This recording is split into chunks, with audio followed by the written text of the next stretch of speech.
Well, I wish all of you were here celebrating with us. I wish a lot of things that I'm not getting these days. I saw Patrick, who's providing our music for us, when I came here to get ready, and it had been a few weeks, and I wished I could have given Patrick a hug, but I didn't, because we're not supposed to do those things. And I was thinking yesterday that it's the Saturday before exam week, and I wish I had all of you guys over at my house, because our tradition for the past many years is on the Saturday before exams I like to have the students over to my house to celebrate with my family with a cookout, to celebrate the end of the year. And it's really one of my favorite times of the year when we get to celebrate together like that at the end of another year in campus ministry, and especially to celebrate the seniors that are graduating.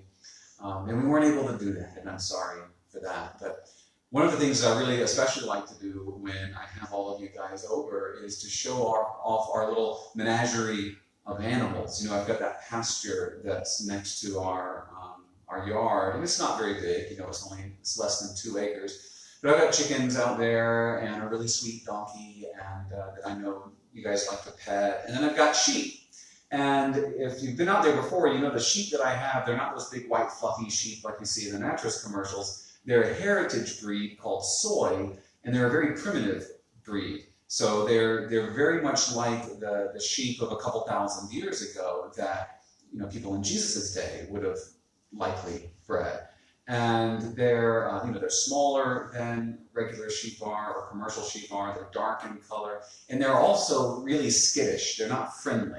So one of the things that you'll note if you come and if you had been able to come out yesterday and gone out to my pasture, when a group of students comes up to the gate, they always run away. The sheep run because they don't recognize you guys. You guys are strangers to them. And they're very shy about being around people they don't know. So they run off and they go and they kind of gather at the far end of the pasture. And this time of year, we usually have month-old lambs. And I know everyone likes to pet the lambs. And so I will walk out there and I'll tell you guys, stay here at the gate. Don't follow me. Stay back. I'll go out there by myself. And I walk into the sheepfold.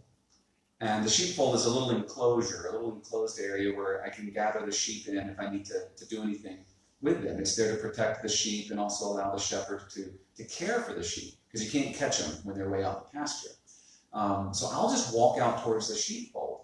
And those of you who have been there before and seen this, you can remember, the sheep will just kind of gather along behind me and they'll follow me into the sheepfold. And I can close the gate, and then I can catch one of the little baby lambs and bring it out for everybody to pet, right? And everyone likes that. Well, why do the sheep follow me into the sheepfold? They run away from you guys when you come out there to visit because they don't know you. They follow me because they know me.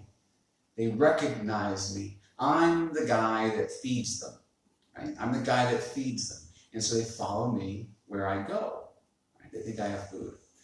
So I go into all of this because I want to illustrate for you, I want to create a mental image for you of what Christ is talking about in the gospel reading for today. Because he uses this imagery of sheep and shepherds because the people that he's speaking to know sheep and shepherds. They see sheep and shepherds every day. A lot of them probably are shepherds, but we're not, right? Unless you happen to live next to a sheep farm, you probably haven't seen these things. So think about this sheepfold and the sheep following me out there, right, into the sheepfold because they trust me.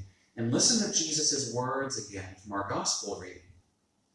Amen, amen, I say to you, whoever does not enter a sheepfold through the gate, but climbs over elsewhere, is a thief and a robber. But whoever enters through the gate is the shepherd of the sheep. The gatekeeper opens it for him, and the sheep hear his voice, as the shepherd calls his own sheep by name and leads them out. When he has driven out all his own, he walks ahead of them, and the sheep follow him because they recognize his voice. He walks ahead of them, and the sheep follow him because they recognize his voice. They will not follow a stranger. They will run away from him, because they do not recognize the voice of strangers. Jesus Christ is our good shepherd. He is our shepherd, and if we are to be members of his flock, we need to follow him. We need to trust him and follow him and recognize his voice like the sheep in this parable do. Why should we trust and follow Jesus? The same reason that my sheep follow me. I feed them. Right? There's nothing too technical about this. They follow me because I'm the one that gives them food. Christ feeds us. He feeds us, not with ordinary food, but with spiritual nourishment. He feeds us with his own body and blood.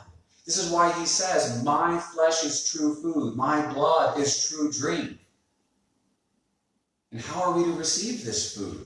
What does that mean that the shepherd gives us his own body to eat? How are we to eat our shepherd, to receive this food that he wants to give us? Again, Jesus tells us at the Last Supper, when he takes the bread and he blesses it and he breaks it and he says, this is my body. This is my body.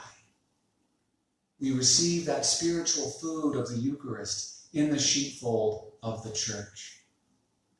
These things we call mysteries, but they're not secrets. Jesus tells us quite plainly all that we need to know to be followers of his, to be members of his flock, and to be fed by him. But we have to discern his voice. We have to recognize his voice. And that's the important message from our gospel today. If we are to be his sheep, we must recognize the voice of our shepherd. And how do we do that?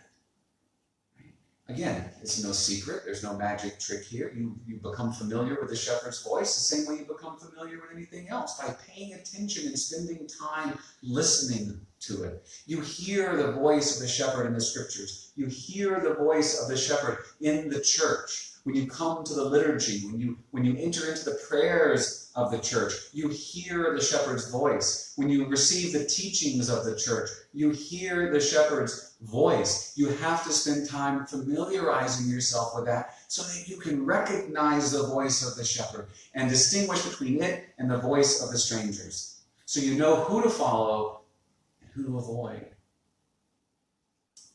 And this is my prayer, especially for those of you who will be graduating this at the end of this semester. This Saturday, this upcoming Saturday, was to be the day of commencement. And I don't know when that will take place later, but you will graduate and you will enter out into the world. And there will be lots of voices out in the world. Lots of voices out in the world. Some of these voices will be from the devil, and they will want to lead you into hell. Run from those.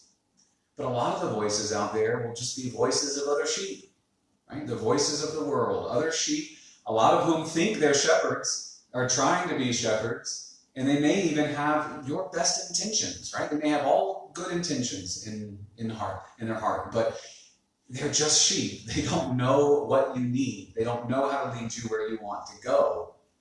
Don't follow them. Don't follow them. Follow only the voice of the good shepherd. And my hope and my prayer is that the time that you've invested here in your 4 years, or for some of you 2 years, or for some of you 6 or 7 years, however long you've been here at Western, and participated in campus ministry, and come to be part of our community, that you haven't only made friends, that you haven't only made good friends and good memories that you'll take with you out into the world, but that you've learned to recognize the shepherd's voice. That you've come here, and that here our campus ministry has been a school for you of discernment, an arena where you've become familiar with the voice of your good shepherd. In the prayers that we offer, in the catechesis that you've received, and in the friendships that you've formed here, that you've come to recognize the shepherd's voice, because I don't know what's waiting for you when you graduate. I don't, and I realize this is a scary time to graduate. This is a scary time to graduate. No one wants to graduate in the middle of a pandemic. No one wants to graduate when so many people are unemployed, when so many businesses can't operate. I know that you're nervous about that. I know that you have anxieties around that. And I don't know what to tell you as far as what's coming next, because I'm a sheep, just like you guys are, right? I don't know what's going to happen with the economy. I don't know, what's going to happen with you finding jobs or not. But I do know I do know that our shepherd leads us. I know that he is walking ahead of us through this valley of darkness, right? Through this veil of tears, and he continues to lead us into green pastures. And I know with absolute certainty that if you continue to listen to his voice and follow the voice of the shepherd, he will lead you through whatever valley of darkness you find yourself in, to those green pastures, to those restful waters, the same waters that poured forth from his side upon the cross, where he will feed you with a banquet, not of food, but of his own body and blood to be our spiritual nourishment. So that's my prayer for all of you as you graduate, that our good shepherd will lead you, and that only goodness and kindness will follow you all the days of your life, as our psalm says, and that you shall dwell forever in the house of the Lord for years to come.